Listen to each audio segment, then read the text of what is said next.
Akhirnya Ferry Irawan menjelaskan kejadian KDRT ke Vena Melinda tak seperti dikabarkan. Hal tersebut disampaikan Ferry Irawan ke sahabatnya Elma Thayana baru-baru ini.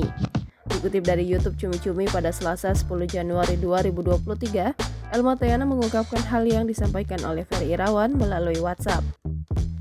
Menurut pesan Ferry Irawan, Elma Thayana mengatakan bahwa kejadiannya tidak seperti yang dikabarkan saat ini. Namun Ferry Irawan belum memberikan penjelasan secara detail. Namun Elma Thayana juga menyampaikan kepada Ferry Irawan bahwa tindakan KDRT tidaklah benar.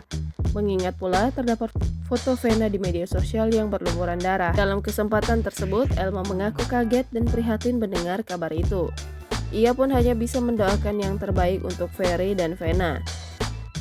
Elma juga menyampaikan kepada Ferry untuk bisa sabar dan tenang dalam menerima kenyataan. Di sisi lain, wanita berusia 48 tahun tersebut mengaku tidak ingin ikut campur.